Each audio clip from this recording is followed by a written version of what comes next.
You can shoot me with your words. You can cut me with your lies. You can kill me with your hatefulness. But just like life, I rise.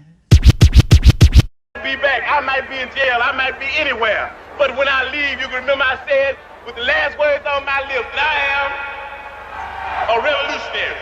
And you're going to.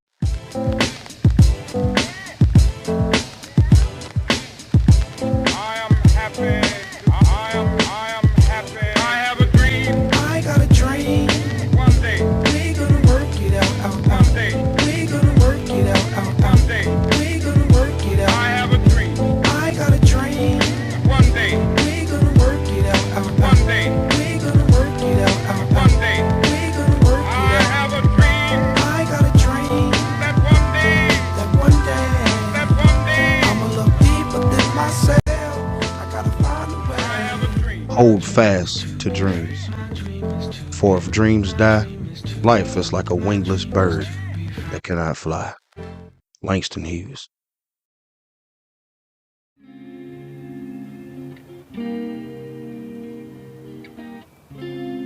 You are now tuned into the Lights Please podcast. Flip the switch so we can get our shine on.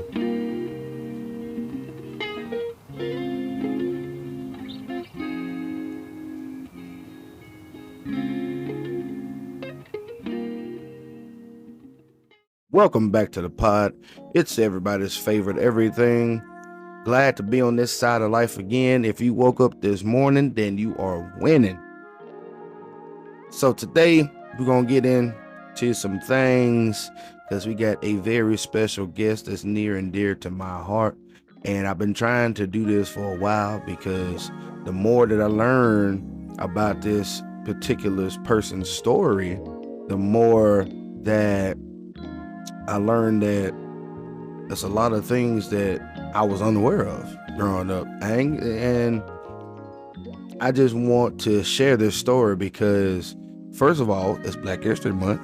And there are some elements to this story that I feel like us as this new generation could use as fuel to the fire of breaking generational curses, and we can add to things in our life that we don't have that the older generation do have a grip of, because there's some things that I know that us younger folks, we don't have a lot of things, man. We don't got patience, we don't got the mental temperament, we don't got a lot of things, so we need to get ourselves together.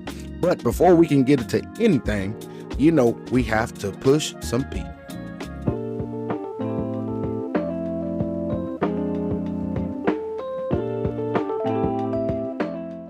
Welcome to Pushing P, where we're pushing positivity out into the world, one daily affirmation at a time. So since we are now into Black History Month, I have something for you from the great Muhammad Ali. And he says, don't count the days, make the days count. Hey, I don't know about you, but the daily struggle from Monday to Friday, boy, from Monday, matter of fact, from Monday to Wednesday, because if I see Wednesday hump day, I know Friday right around the corner. So this can mean a lot of things, but it's just basically telling you to take charge of the day, take advantage of the day that you're given, and stop counting the days as if like they're just numbers on the board, because every day we have is a gift.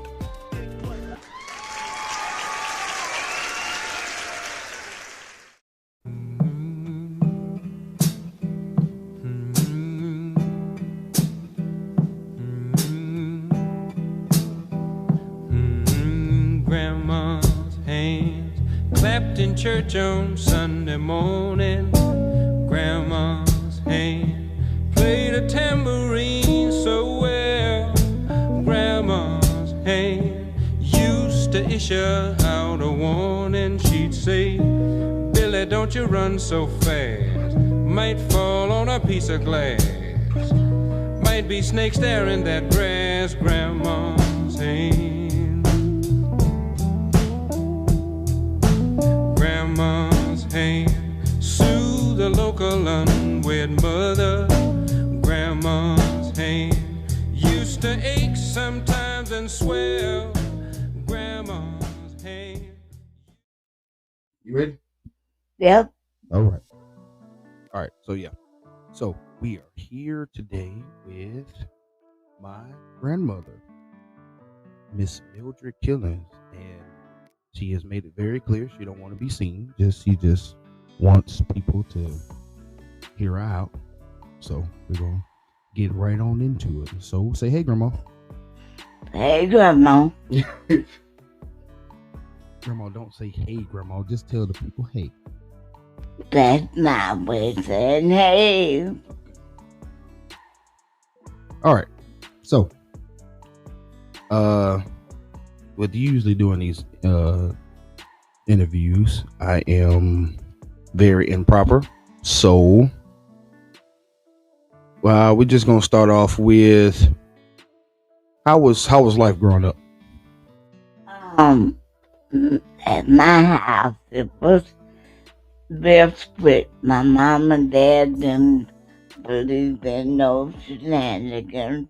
What they told you, you did. No questions asked. And if you didn't, you got your backside toe up. All right. So this is gonna lead to my first question. So, how do you feel about the younger generation and discipline, and how the lack thereof is impacting the younger generation? Well, I'd say they don't know what they missing, because you always had Wednesday night in my house to look forward to.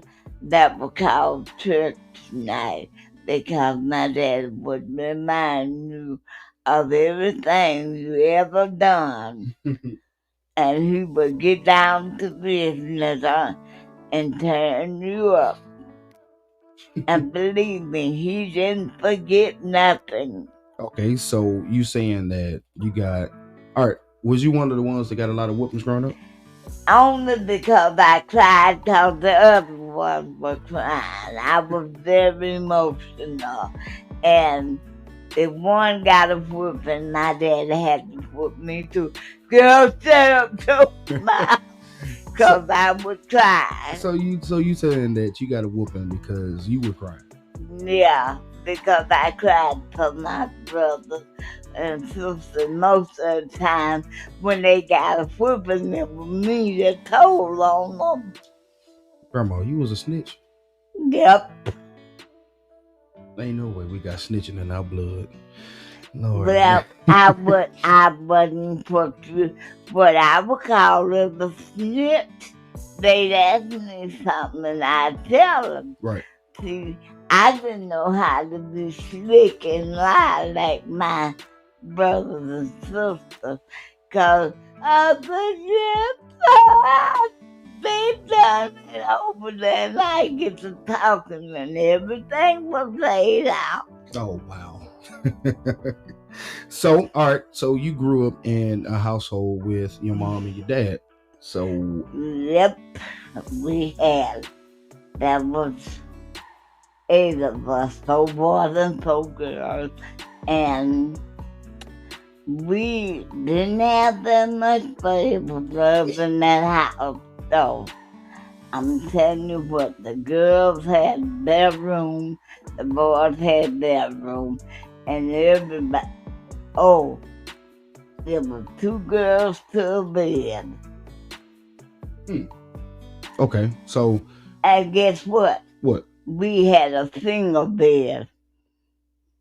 So all right. So you had 2 rooms, a boys' room and a girl room. And the girl room, y'all had 4 girls at the share bed and 4 guys at the share bed. That's what you're saying. Okay. And we didn't think nothing like people do today. Right. You know, my brothers. I'm telling you though, my daddy was what you call he didn't want the boy to do nothing. We got up. Okay, so he was one of chauvinist. Yeah. So he had all the women do everything, and Yeah, That's we what got up, we made the pie, we cooked and cleaned.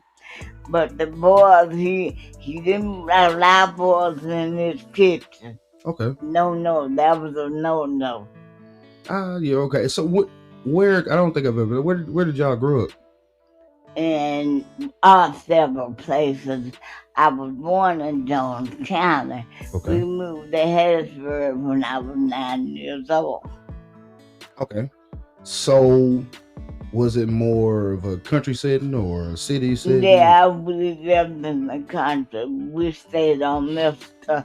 Tom Bullock's place, and believe me, when I said it was almost slavery, it was there. Because my mom worked for his wife, and Dad worked for him. So when growing up, right? You grew up in Southern. I was the oldest girl. Oldest girl. All right, you being the oldest girl, you hold a lot of responsibilities. Yeah, tell me about it. So tell me about your responsibilities that you had. They helped me in kind of most of the things. I guess I do not have this here, I'm going to tell it, mentality, because they were Mildred, I said, I wanted to finger to the one. I said, well, if I'm going to be messed up, y'all going to be in it too. Right. Because they tried to pass the book to me. Midget, that was my name, Midget, a nickname. Okay. Midget didn't tell us. I said, well, I told them. We had, in our family, we had my sister next to me was my baby. Mama gave everybody a baby. Right. That person next to you, that was your baby. You took care of that baby, and whatever they were supposed to do, they didn't do then. They helped you responsible for it. Okay. So, all right. You grew up and you was born in 1949, and you had a family of 8. You had both mothers. I mean, you had not both mothers, Lord. You had both mother and father. Yeah. So that would means you were growing up in They didn't disagree. At the end of the day, when Daddy came home, Mama told him everything we had done. That's when I said on Wednesday night was a count night. You gave me an account. Okay, all right. So you being a black woman, especially a young black woman growing up in that time. So what was have you ever had any experiences with racism? Well, like I said, my daddy was strict, and he didn't stand no mess. Once he told you something, he told us, don't listen to the radio. Oh, it was on me, and we waited until he left, and we blasted the radio.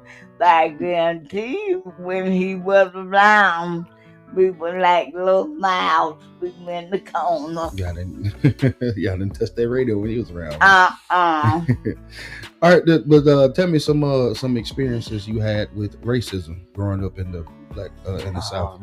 Lord. Well, like I said, my daddy and my mama both worked for white people. Right. Now, we really didn't experience racism because they had 4 boys. And we thumped their heads like they were our brothers and sisters. We bounced the white people just like we bounced our brothers. Right, the white people you worked for, they had 4 boys. Yeah. Okay. So what did mom and your mom and dad did? My daddy was a trucker, he run heavy equipment for Bullock Trucking Company for 30 years. Okay. My mom was a maid. Of course, man. A lot of them was maids back then. So did they ever like tell y'all like personal, like not personal things, but like they ever like told y'all like how to deal with stuff when like how to talk to white people when you around them? They never taught you about that? That's what I'm saying. We didn't have to deal with that. Okay. The baby boy, he was principal of Purvis High School. Okay. I think he retired from that.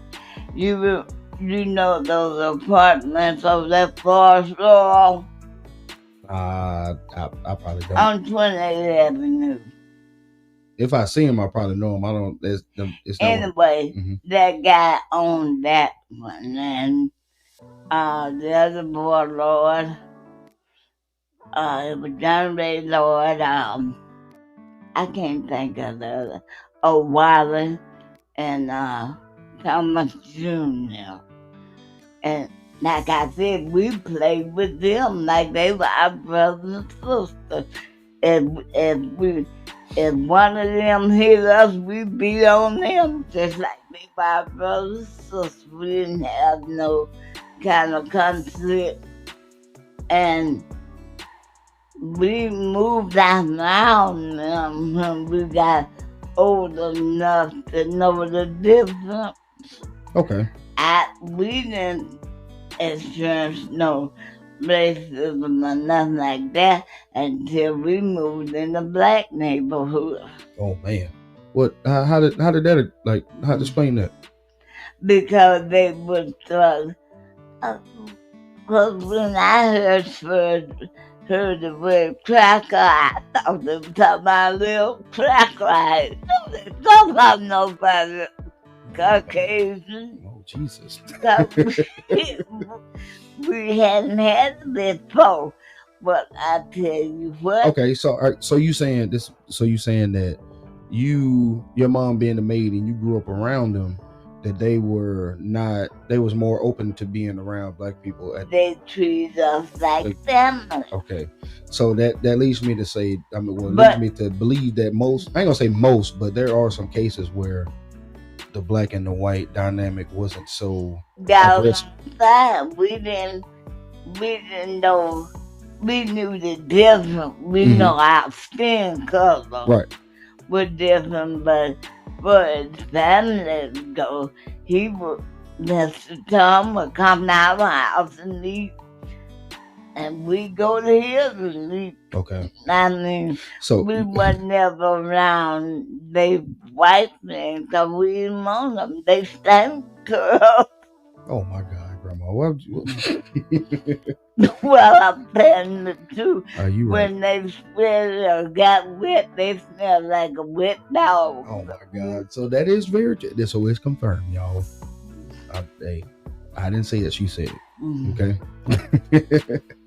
All right. I'm pretty sure that we smell different from them. We probably smell like cocoa oil or something like that. I don't know what we smell we put lotion on, cocoa oil. We put stuff in our, we got all that extra stuff we put on. Yeah. I think white people just get up and go.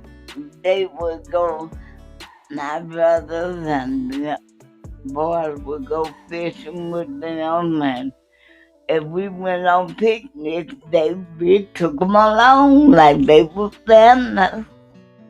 Yeah. All right. So with that dynamic, and you move into the black neighborhood. So did you move to the black neighborhood when y'all moved to Hattiesburg? No, that's what I'm saying. We stayed on Mr. Tom Bullock place. It was in the country. Okay. They lived on the hill and we lived on the shack in the bottom. We knew it was different, you know, because if you looked at our house. It looked like it was about to fall in, but it was a roof over our head. We was happy. Okay. So give me let me see. Give me something. Give me a memorable moment from your childhood. Something you remember the most. Well, I tell you, the most happiest time we had was Christmas. Now, when we got, I didn't know about, it was no real Santa Claus until I was about 10 years old. Now, man, that was a heartbreaker. So Santa Claus destroyed you, huh? No, I found out after. I told my sister, I said, they've been lying to us all this time. She said, yeah, girl, you didn't know what I said. No, not what Oh, my Lord. But they made it happen with, we may not got much, like food and stuff like that, and the stuff. Tom was out and stuff. I tell you, it was like, he would tell him, Mr. Tom, my family needs roses. He tell us go over to, it was a store in Hattiesburg named ShopRite, back down Mobile Street. He would tell them, say, whatever he want, y'all let him have it. That's what it was. Okay. If we needed shoes, he'd take us to the dollar box. That sound like the old Christian services. That's what it sound like.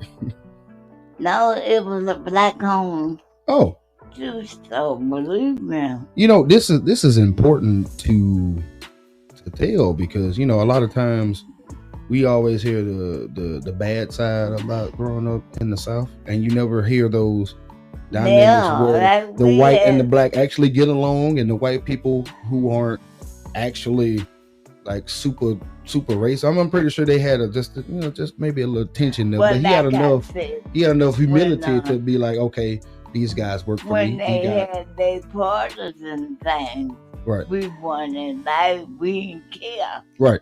Because we were partying. If Daddy didn't catch us, we were partying down ourselves, you know. But my dad, he was, like I said, he was kind of strict type of guy. It was a no. If he said no, it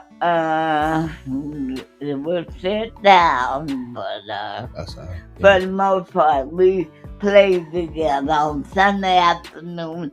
Everybody would come to our house. We have baseball games, stuff like that after church.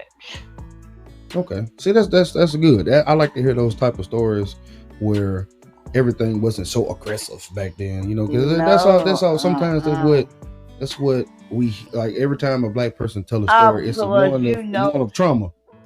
Of course, you know, that was people in the neighborhood we call upstairs, and that one lived under the hill, didn't have much. We wanted the hill. Right. But had a little bigger shack. Yeah, there you go. Had a little bit bigger shack. Because that's what they was. Now, we had a black school teacher. She lived on 98. 98 was most of woods then, but she had a nice house, though. I remember her name was Miss Newsom. She taught the 5th grade at John Jefferson High in Purvis, where I graduated from. But then, you know, they was up to the folks, and you didn't be around all of that. No, yeah, you're right. Nobody want to be around them.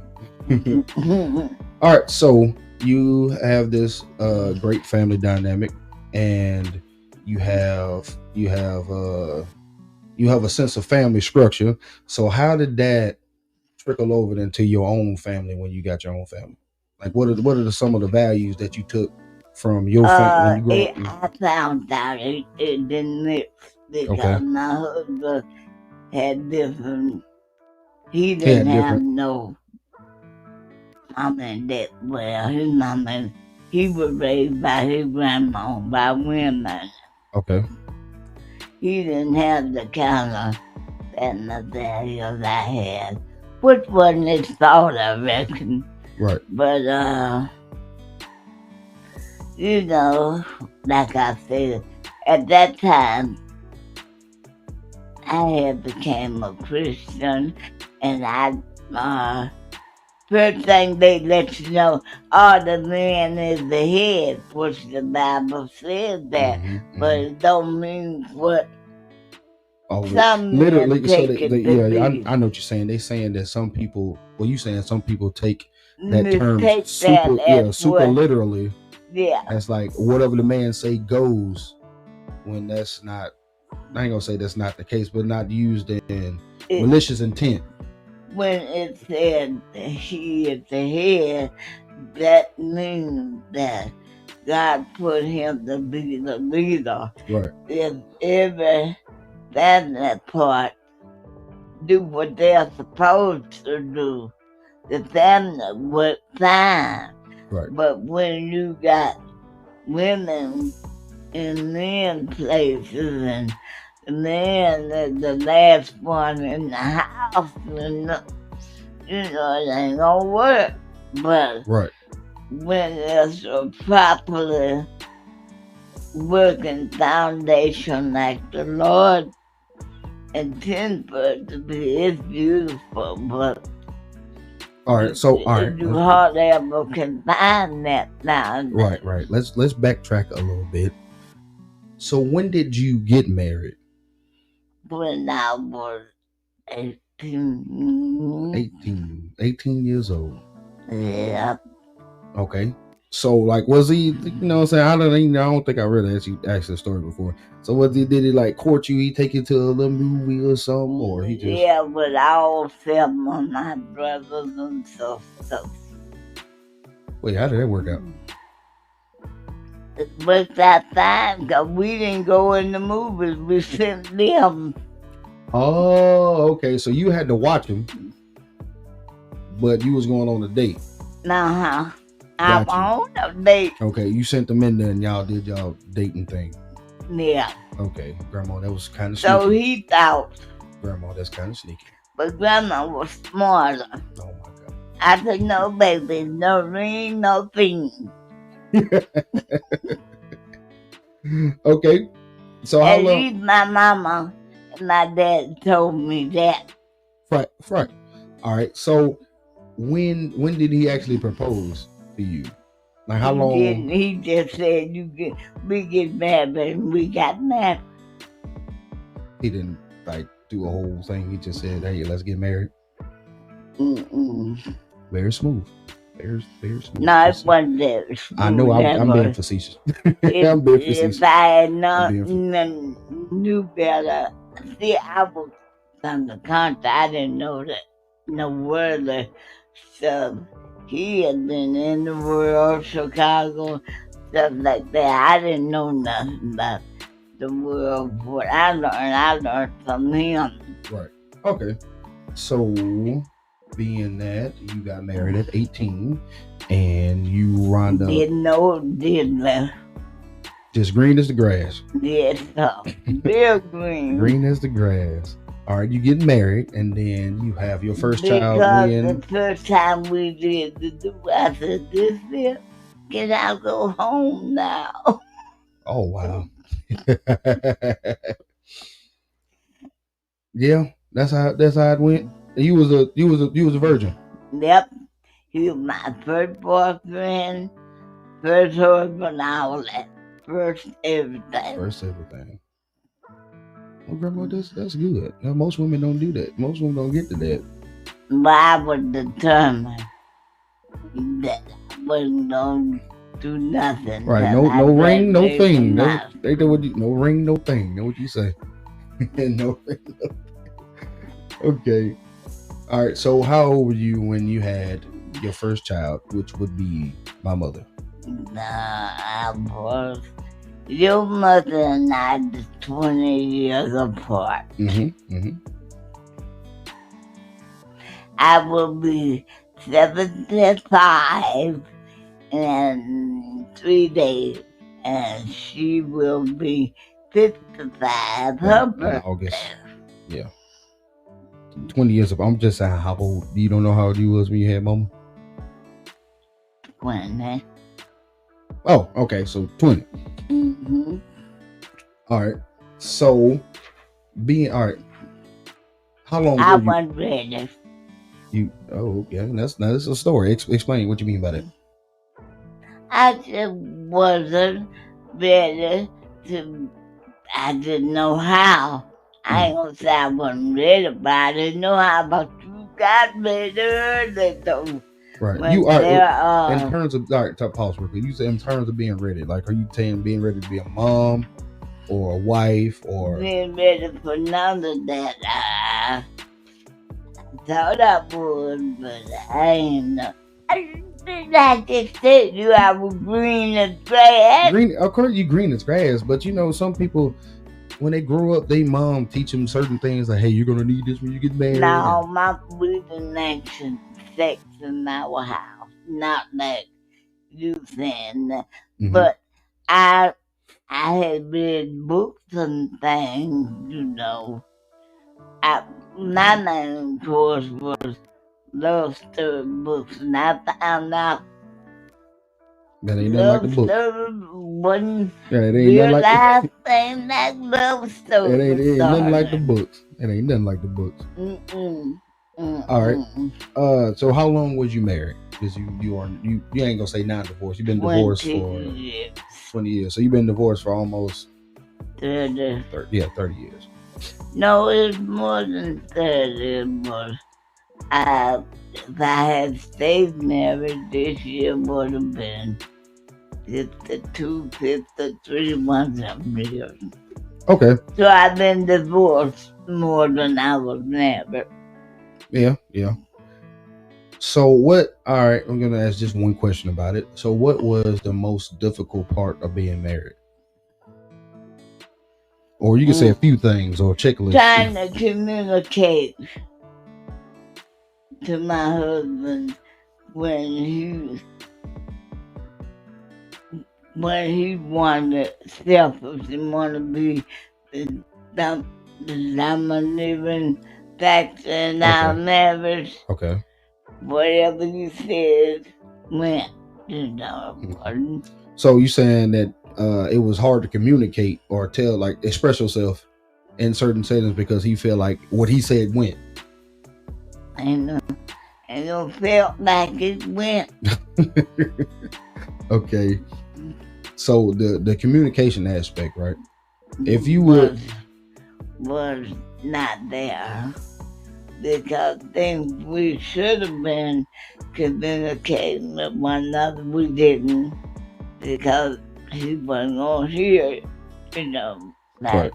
I said, now I didn't know how to put my foot down and say, hey, bro, come on here, we're gonna shut the door and do this out if we have to, but I didn't, you know. I was saying, well, trying to be a Christian and a wife is real hard, especially when you isn't saying, you know how the Bible says, do not be unequally yoked. Yes.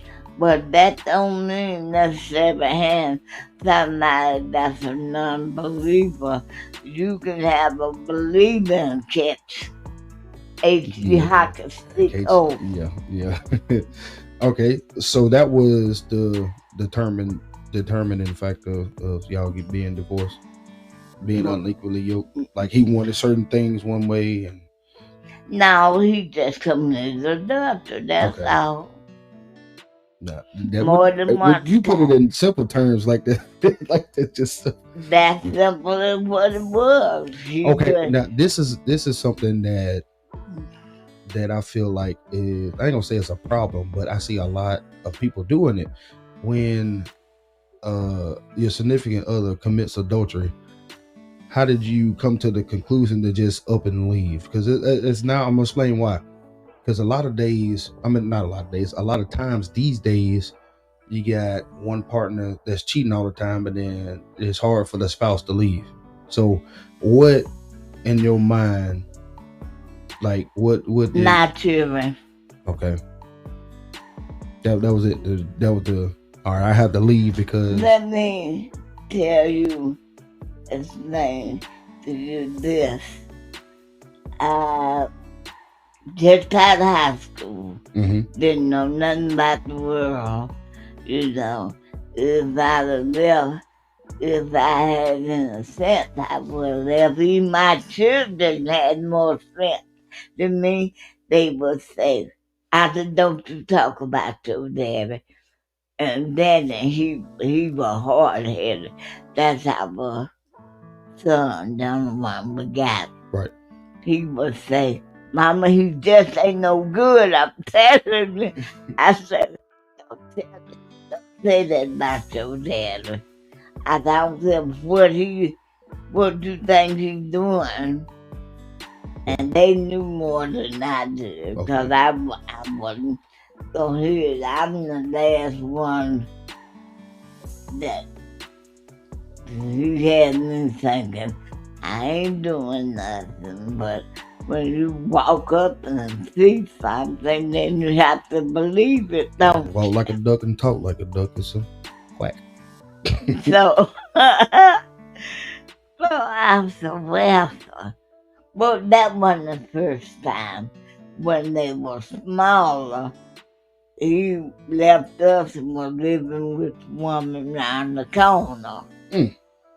I didn't know that either until later, and there was a couple of more. He was just a dead cheater. Yeah, I see. But I was trying to do the right thing. Right. Somebody had said, well, you can change them, baby. You can't change them. If they don't want to be changed, you can forget it. Right. All right. So this is something that I admire about you, and I don't quite have myself. And you get on to me a lot about doing it, but you have to understand that I'm still being worked on. But your ability to still care about people who slighted you, like you told me. You told me the other day that if Grandpa was sick and dying, that you would have no problem going to take care of him, even though he slighted you. I wouldn't, if I could do it. But as you see, I'm in this bed. I barely take care of myself. Right, but I would send somebody to take care of him. Right. Now, this is I want to get into that. What is it? The love of God. The love of God. I understand that. Because if it wasn't in me, you got to let it live in you. I understand that my husband, he wasn't brought up like I was. I was brought up in the hood. Now, I don't know what his environment was, but what he exhibited in our marriage was selfishness, and he only knew how to take care of himself. So when you got that combination, that's a bad combination. You don't know how to let nobody else in your life. Right. So in other words, you felt sorry for him. No, I love them. No, I'm sorry in the aspect of how you knew his character was, and like you felt bad that I'm just not accepting how his character was. Okay. If I accepted then, I probably would beat the hell out of him. Okay. I can't see you beating nobody, Grandma. You too. Oh, you can't, huh? I mean, yeah, of course you beat us back in the day, but you need to ask him about that one fight we had.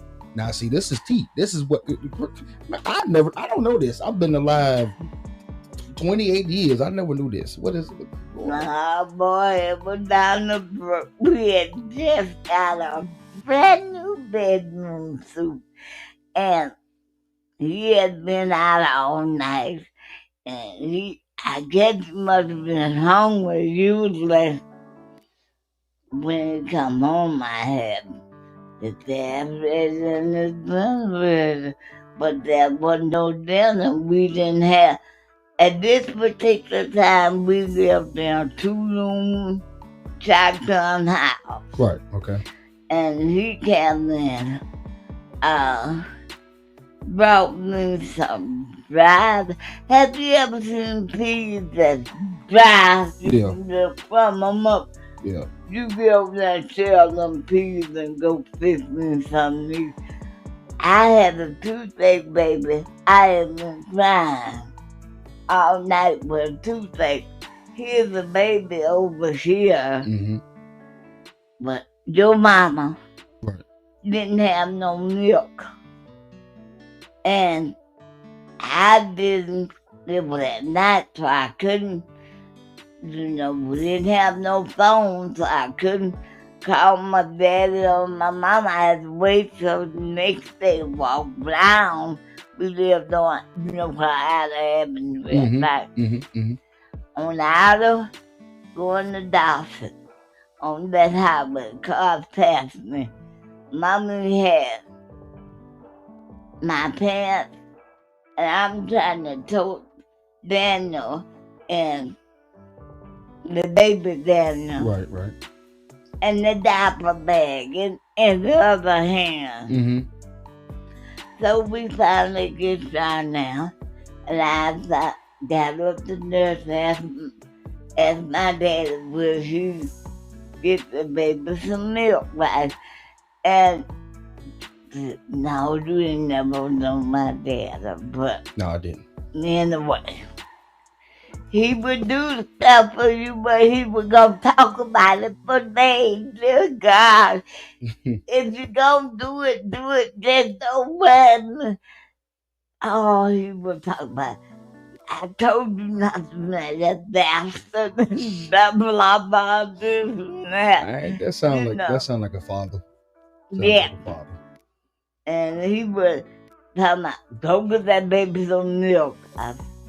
He was getting up, going to get the milk. Cause now did I ask him for money, he had to get up and get it. So I know he gave you some problems. Yeah. Oh. So I had just come back from my mama's house, getting food for me and Jennifer and the milk for the baby. And he gonna come there and shoot out his boys with me. I wasn't, and like I said, my teeth were hurting. I wasn't in the mood out. Right. So, somehow or another, ooh, this pretty white bear, he knocked me down on the bed. I said, oh, hello, no, he didn't. And I just lit in on it. And we broke that bed down. Oh, man. Brand new bed. Yeah, the only one we had. All four of us slept in that bed. Oh, God. And, so, he slapped me. Look, when us boys get mad, we don't feel pain. We get inferior to pain. I didn't feel nothing. I was hitting them back, and somehow or another, I got in the kitchen and got the butcher knife. He ran out the house. And next thing I know, here come my mama. I was waiting on that nigga. I was standing behind the front door. I was stabbing.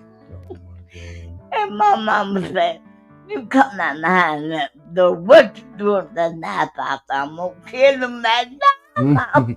I was mad. Oh, man. So she got the knife from me. I said, I done beat one time before by my daddy. You ain't beating me no more. Now hit me again and you dead. I heard that. So that had to be back before you was a Christian. Oh, no, sir. Oh, man. Let me see. Yeah, it was. Yeah, it had to be. It was because I had met Brother Sam the prayer like that. It was. But even if I'd been a Christian baby that day, he coming up with that noise. It wouldn't have been true. I used the word on the hell out anyway. Excuse my language. No, but, it's okay. It's all right, Grandma. We can use the normal cuss words. We fine. So let's segue into your. That was the only fight we ever had. Right. I hope so. Because I don't see. I don't know. I just don't see y'all fighting. I ain't gonna lie. Because I see both of y'all demeanor. It seemed like he wouldn't care, and it seemed like he would be too nice. No. You can just hold on.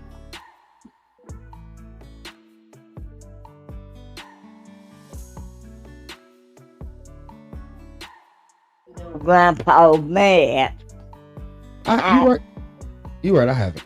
I saw him mad one time. We were living in New Brunswick, New Jersey. I think I told you this. And our neighbor, this boy, couldn't even come in that door.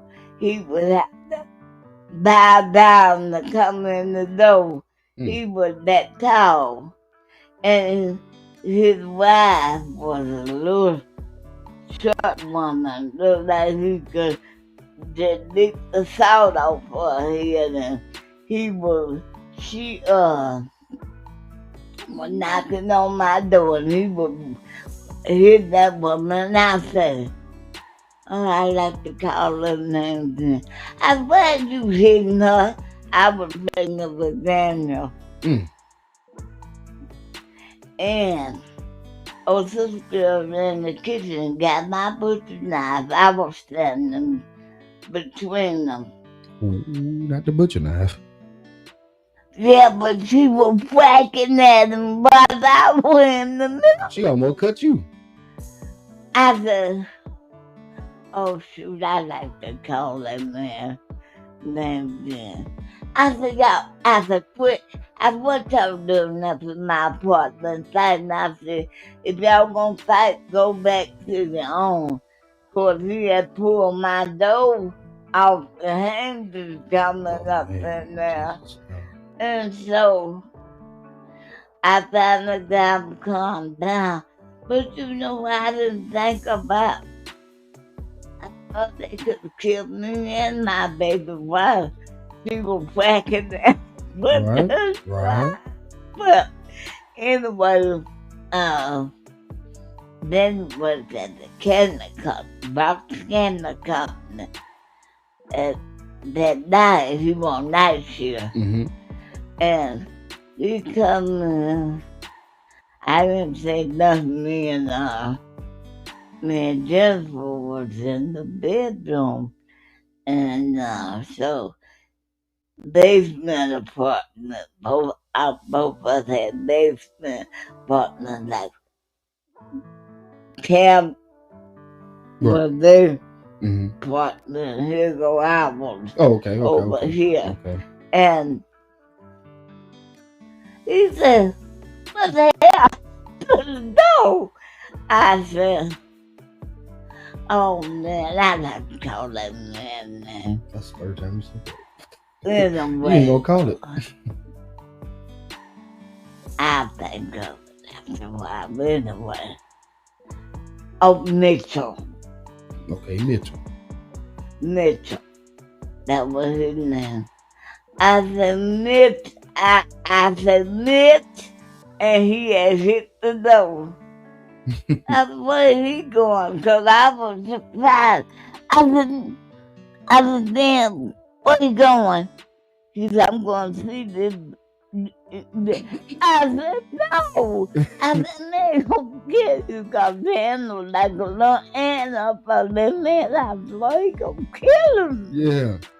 So he knocked on their door and he said, man, he said, what you do to my door and disturbing my wife?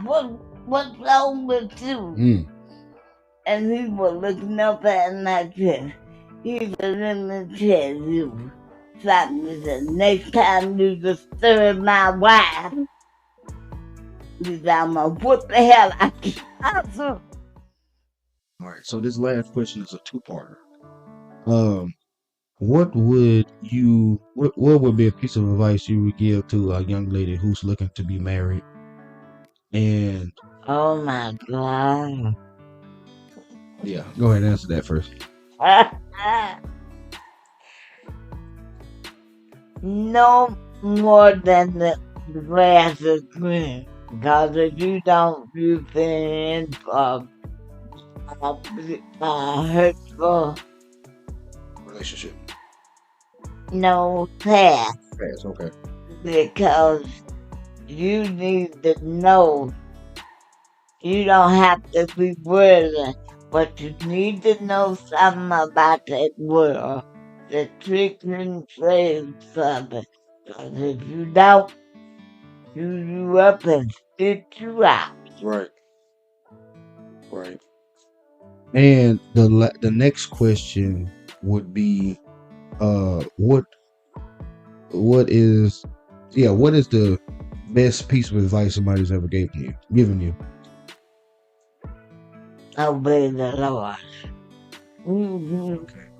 Because if you obey Him, there ain't gonna be much better.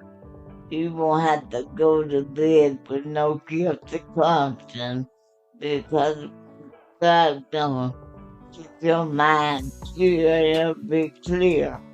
And man, you ain't never slept so good that when you got a pure mind and a clean heart, you won't have to worry about none of that. Okay. All right. So last bonus question. I just thought about this. You already know the answer to it, but I just want you to tell everybody out there, who's the best grandchild? You don't have to answer that. That's okay. I appreciate y'all for listening. And me and my grandma, tell them bye. Tell them bye, grandma. My Mildred. You can't say bye, Mildred. Grandma, they're going to think you crazy.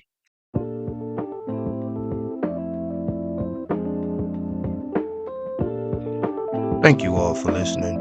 Keep letting your light shine. This your boy Kirk, and I'm out. Lights, please.